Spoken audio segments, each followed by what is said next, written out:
do you? You seem okay. It's just getting a little dinosaur in your. No. Look, I don't want to do that.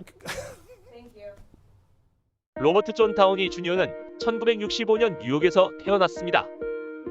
아버지인 로버트 다우니 시니어는 유명한 영화 감독으로 로다주는 5살의 아버지의 영화 파운드로 배우 데뷔를 했는데 이때 그가 맡은 대사는 Have any hair on your balls?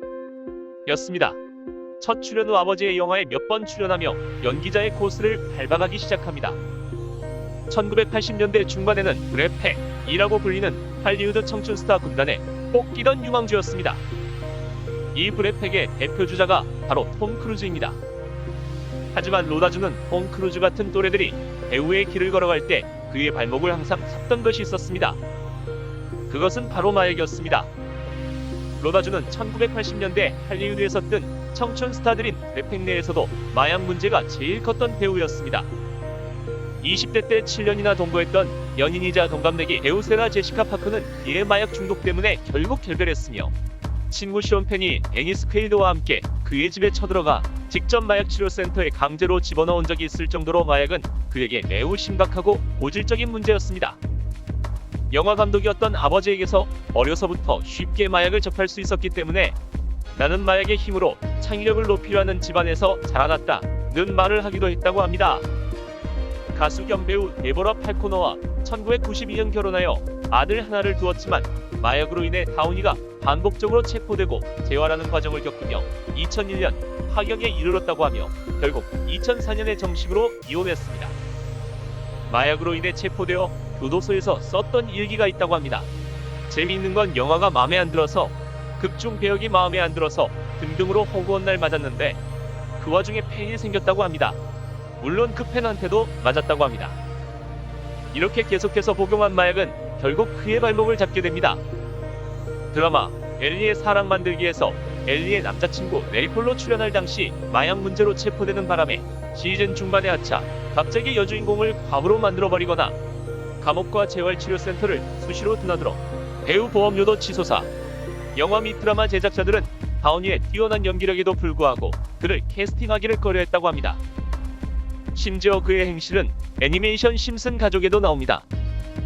시즌 11 에피소드 1화에서 심슨 가족이 할리우드에 가서 관광 중 경찰과 대치하면서 총질을 하고 있는 로다주를 보게 되는데 카메라가 없습니다. 즉 실제 상황이었던 것을 풍자한 겁니다. 다만 배우이자 감독인 멜 깁슨은 자신이 직접 감독하고 출연하는 노래하는 탐정의 로다주를 캐스팅해주는 등 주변 사람들이 꾸준히 제기할 수 있도록 도와줬습니다. 그랬던 그가 마약을 끊으려고 결심하게 된 일화가 재미있는데요.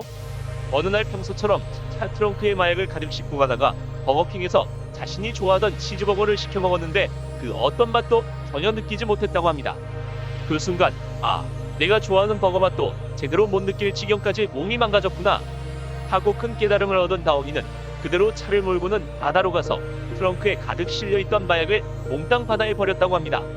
그리고 이를 깨닫게 해준 버거킹에게 감사하는 뜻으로 아이언맨에서 버거킹 치즈버거 먹는 장면을 일부러 집어넣었다고 합니다. 정말 서로에게 윈이 나는 PPL이라고 할 수 있습니다. 하지만 그를 정말로 마약의 구렁텅이에서 빠져나오게 해준 은인은 2002년에 고티카를 찍으며 만나게 된 영화 프로듀서 수전 너빈입니다. 그녀를 만난 이후 마약과 알코올 의존증에서 완전히 벗어났으며 작품 활동에도 활력을 띠기 시작하게 되고 둘은 3년의 열애 끝에 2005년 결혼하게 됩니다.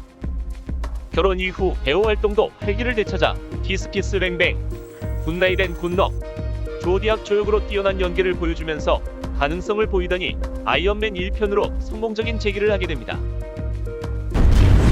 게다가 아이언맨으로 전에 없던 인기를 얻었으니 수전이 다우니 인생의 구원자가 된 셈이죠. 그렇게 완벽한 재기에 성공하며 헐리우드에서 가장 높은 출연료를 받던 그이지만 로다주 개인적으로는 정말 기분 나쁜 일이 벌어집니다. 바로 2015년 어벤져스 에이지 오브 울트론의 홍보가 한창이던 그때 채널4 뉴스라는 매체와 인터뷰를 하게 됐는데요. 영화와 어린 팬들에 대해서도 이야기하고 처음에는 분위기가 좋았습니다. 그러나 이내 로다주는 당황스러운 기색을 비치며 영화를 홍보하러 온 게 맞는지 재차 묻는데요. 질문은 이렇습니다. I mean, does that mean you're not a liberal, or that you came out of prison not being a liberal? are we promoting a movie? 로다주는 출소 후 2008년 뉴욕타임즈 인터뷰에서 자신의 정치적 성향을 언급하는데요. 이 기자는 2008년 언급한 이 인터뷰를 가지고 2015년에 네가 진보냐 아니냐라는 것을 따지고 있는 겁니다. 오히려 아버지가 하는 유일한 사랑 표현 같은 거였다며 인터뷰를 하곤 했는데 갑자기 이 뻔한 의도를 가진 기자가 아버지를 들먹이니 그 자리에서 바로 자리를 뜨고 I'm sorry. 이후에 라디오에 출연하여 이런 말을 합니다. Here's the thing. First of all, I don't even know that guy's name, but I know that he pulled the same garbage on Tarantino, and Tarantino stayed in his chair and lit him up for 5 minutes. 이 기자의 만행은 로다주가 처음이 아니었던 겁니다. 거장 쿠엔틴 타란티노 감독에게도 인터뷰 중 불쾌감을 줬던 건데요. But why are you so sure that there's no link between enjoying movie violence and enjoying